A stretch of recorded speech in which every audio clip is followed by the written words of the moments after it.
ہمارے معاشرے کے اندر آپ دیکھیں کتنے شوز ہیں الیکٹرانک میڈیا پر، ہمارے سوشل میڈیا پر، جو جس کا جتنا مذاق اڑا رہا ہے نا وہ اتنا زیادہ پاپولر ہے، جو جس کی عزت کے ساتھ جتنا کھلواڑ کر رہا ہے وہ اتنا زیادہ فیمس ہے، اس کی فین فالوئنگ اتنی زیادہ ہے، اور معاشرے کے اندر اس کو اتنا ہی زیادہ دیکھا جاتا ہے، اتنا ہی زیادہ سنا جاتا ہے۔ اس سے آپ اندازہ کر سکتے ہیں ہمارے معاشرے کی جو ترجیحات ہیں ان کا، کہ مزاح کے اندر اور مذاق کے اندر بھی ہمارا معاشرہ اس وقت تک اسے سکون نہیں ملتا جب تک کسی کی عزت نفس مجروح نہ ہو۔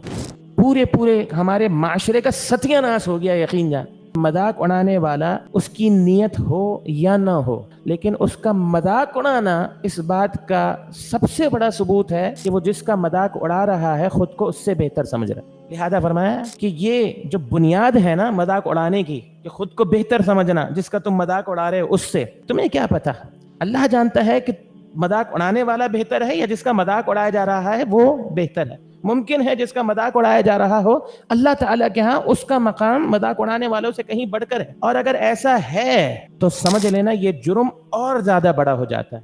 کہ ایک تو آپ مذاق اڑا رہے ہیں، دوسرے کی عزت نفس پر حملہ کر رہے ہیں، اور دوسرا اس کا مذاق اڑا رہے ہیں کہ جس کا مقام آپ سے زیادہ اللہ کے ہاں معتبر ہے، لہذا جرم اور بڑھ جاتا ہے۔